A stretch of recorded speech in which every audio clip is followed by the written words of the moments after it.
Hey, welcome to Mastercast TV. This is a pickup video because I'm still working on my next review, and it's taking a bit longer now that I'm doing podcasts and everything like that. If you're unaware of the podcasts, I've been talking to YouTube personalities like the Southern Sega Gentleman, Sam, and Lawrence Stapley, who has done quite a few games for the Atari Jaguar homebrew scene.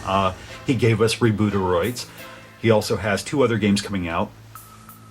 Last Strike as well as Rebooted. Those are coming. So talk to him. And of course, Jane Whitaker, the driving force, one of the driving forces of Alien vs. Predator on the Atari Jaguar. He also has another game coming out called Power Crystal, which is a remake of sorts for current gen, based on a game he had done for the 3DO M2. So if you're at all interested in that, do check out the podcasts. But this is like a new venture, so it's eating into video production.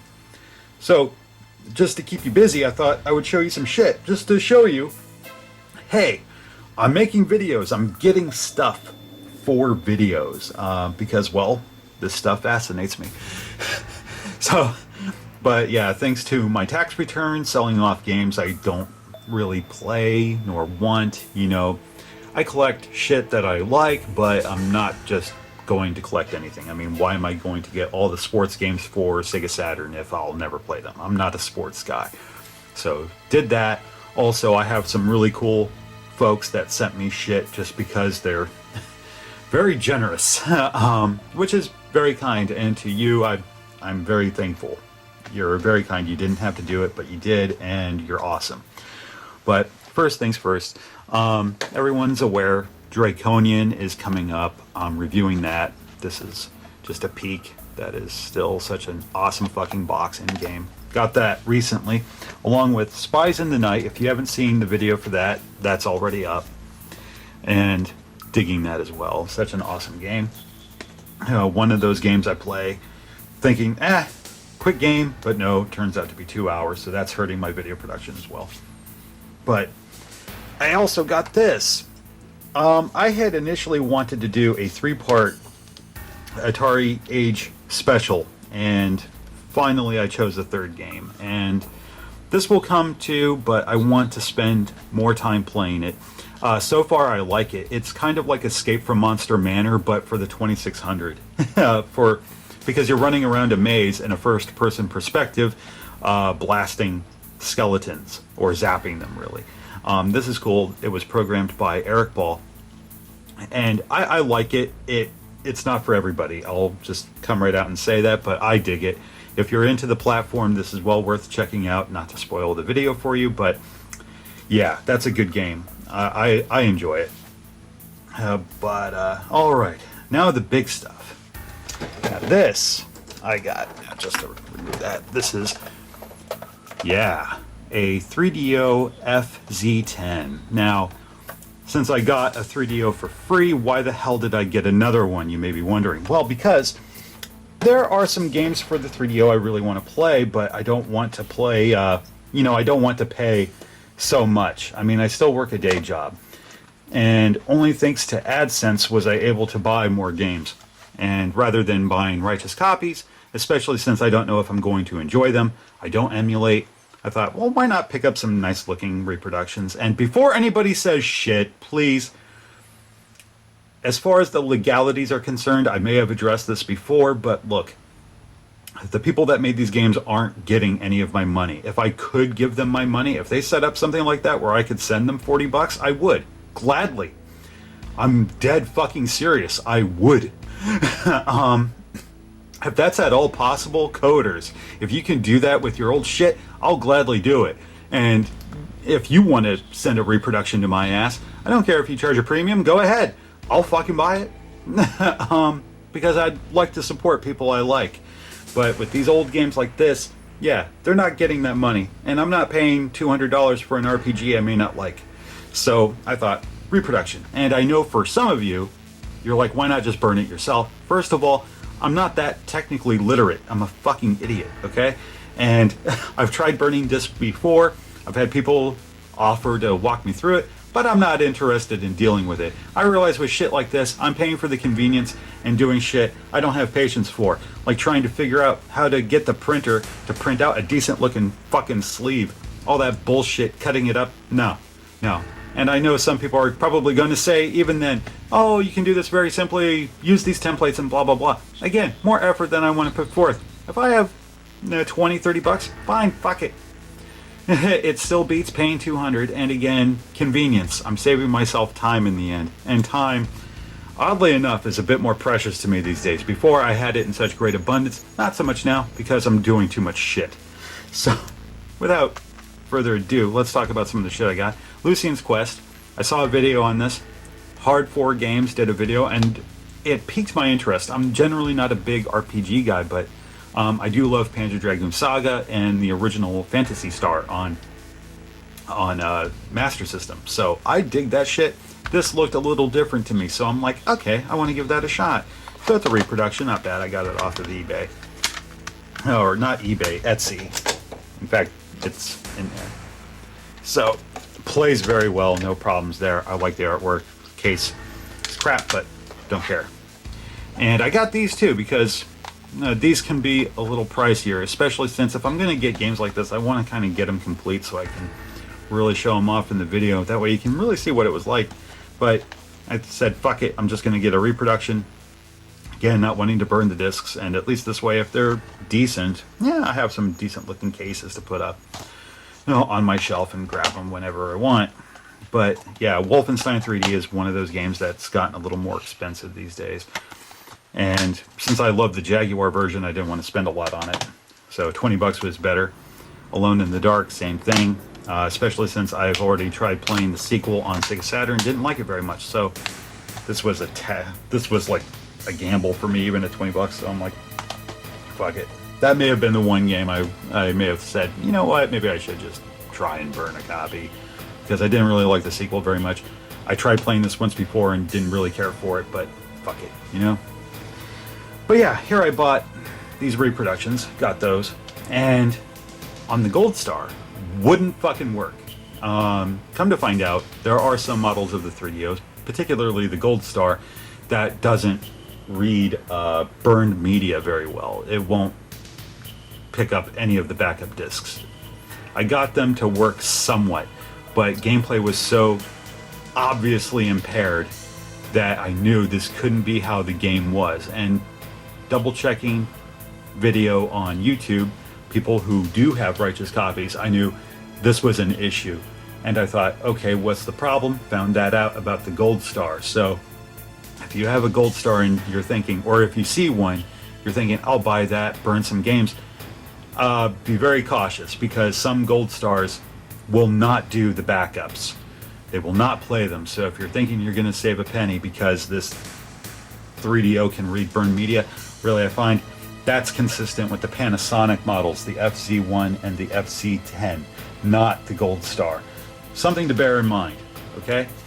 But I saw that a guy on Facebook was selling a video CD card for 3DO, and I still want to do a big 3DO, or not 3DO, but video CD video across gaming platforms. Not just the Saturn and the Dreamcast, but also the 3DO. If I can find one for the PlayStation, I'll do that too.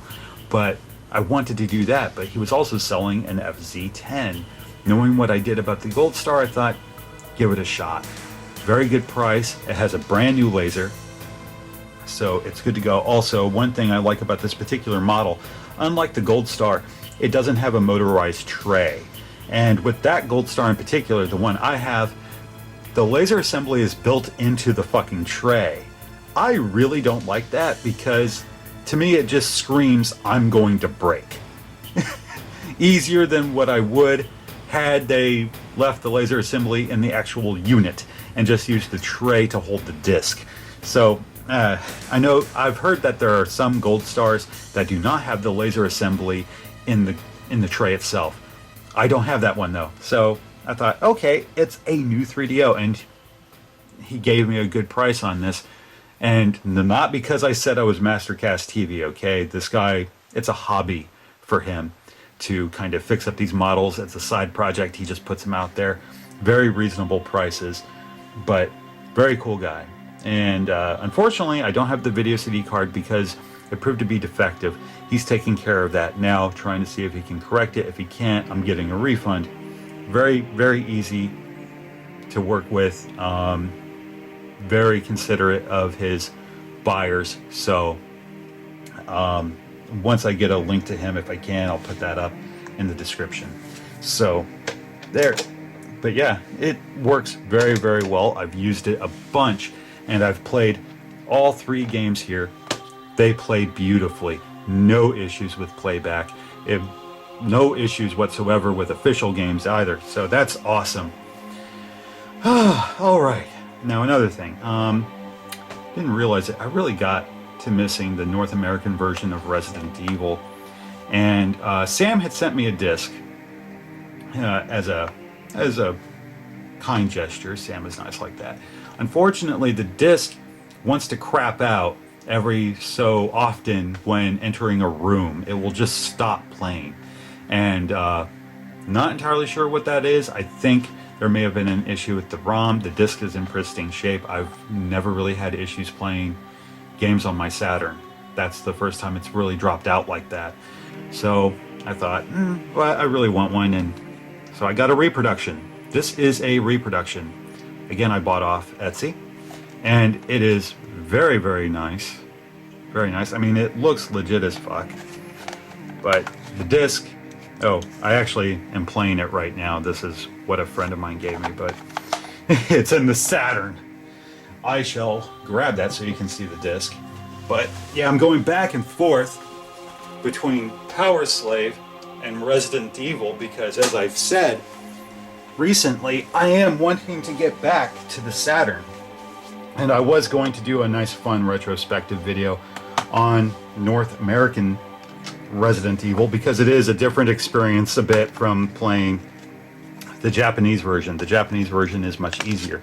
If you've seen my video for the walkthrough, that is very obvious. But yeah, so there we go. Now, the disc I remember having, because I did have an official copy way back when, it did not have artwork like this at all. So this, I feel, looks a lot nicer than what we got officially. But yeah, so there's that. And I feel it was worth it. I feel good about this. Again, good seller. I don't have any issues there whatsoever. I know it's a burn disc, but I don't care. I want to treat it nice. I want it to keep working as much as possible. There's that. Now, this is a special item here. Deep Fear. Now, if you've seen my video, you know this game was not released in the US. It was only released in Japan. And it was the final release for the platform in Europe. But here we have an American version, made courtesy of Sega Saturn Shiro, specifically David. Awesome guy. He sent me the artwork and the discs, not the case. I hollowed out Creature Shock because not a great game, but in fact I was going to review it, but the video proved to be kind of, I don't know, I just felt it was kind of a lame review, and I didn't really want to do anything negative. I kind of wanted to talk about something I liked, so I kind of put that on the back burner until I feel like it. So I have a video waiting in the wings. I have all kinds of footage from the 3DO version as well as the Saturn game, but anyway, here it is, and yeah, that's sexy. That is very sexy. He did a fantastic job. This was a gift. So just doing the artwork and the discs, that looks legit. It's awesome. I mean, obviously it isn't legit, but I imagine if Deep Fear had come out in the US, it would have looked pretty goddamn close to this. And the discs play great. And, you know, it's pretty sad. This is an original case. This was taken from Creature Shock. It was an official copy. It was real. But this thing won't stay closed at all. And here, this is, judging from how pristine it is, And the quality of it, I'm pretty sure this is a reproduction case. Yet, it's actually much better. This must have been the second run. But yeah, that's very cool. I like it. But yeah, this is all the stuff I've gotten as of late. And I'm very, very happy. Because it's a bunch of stuff I want to talk about. It is. And I want to do a nice comparison video for the 3DO. Just doing something proper, concise, so that folks can get the information that they need in very, very little time. So I would like to do that. And of course, I would like to do my own retrospective on the American version of Resident Evil, because I do love Resident Evil. I can't really stop talking about it. I make reference to it all the fucking time. It's kind of ridiculous. And Deep Fear, I want to talk about that. That's going to be an update on my review of the Japanese version, so players can see the differences and how much easier it is to play. So being able to read the text, I'm able to fully appreciate the memos and all that shit throughout. That is so fucking cool. So it feels like a different experience. I mean, you can play the Japanese version just fine. You can follow all the movies, but you miss some of the nuance in the memos. It's kind of like playing the Japanese version of Resident Evil. Through trial and error, you can play it easily, and you're not going to really miss much of the story as far as the little cinematics are concerned. But you miss out on fun stuff like Ugly Face So Killed Him for Itchy Tasty. You know, you're not going to get that shit playing the Japanese version. And Deep Fear is kind of the same way. Admittedly, the memos aren't quite as exciting or as lurid as those in Resident Evil, but very cool all the same. And yeah, so that's everything that I'm doing. I'm up to just trying to find the time to do everything that I want to do. And starting to feel a tad overwhelming, but at the same time I don't want to stop. I like what I'm doing now, and I like that we're expanding the channel. As if I have anyone here helping me. Mastercast TV is really just me. But thanks to great people like Sega Saturn Shiro and, you know, showing their support, that's a fine gift. Thank you so much. I know that required time and effort, and I appreciate it greatly. Not to mention folks who have been pulling me into the circle, like Lawrence Stabley, Albert Urusso of AtariAge, Jane Whitaker, that is so tremendous. And of course, you folks that keep watching this shit, I am so very appreciative. It's not even fucking funny. So, really, you guys rock. And I hope you enjoyed this look into what is sure to come. It's sure to come. It's going to take some time, but I'm getting there. I'm having to play catch up. But anyway, thank you very much for watching. I hope you enjoyed it. If you need something to listen to while you're in the car, hey, check out the podcasts if you haven't already. If you want to learn a little more about the Atari Jaguar and its games, the homebrew scene, definitely listen to Lawrence Stabley's podcast. That is fucking insightful as shit. And if you want to learn a little more about Alien vs. Predator, as well as the 3DO M2 that never was, listen to Jane Whitaker's podcast. Most certainly listen to that. And you want to know how us YouTubers feel about the YouTube experience, you know, talk to fuck, or not talk. You can't talk, it's podcast. Listen to Sam's podcast. It's very insightful, very human, and I love it. So, really, thank you again for watching. You guys rock. Stay cool. Keep gaming.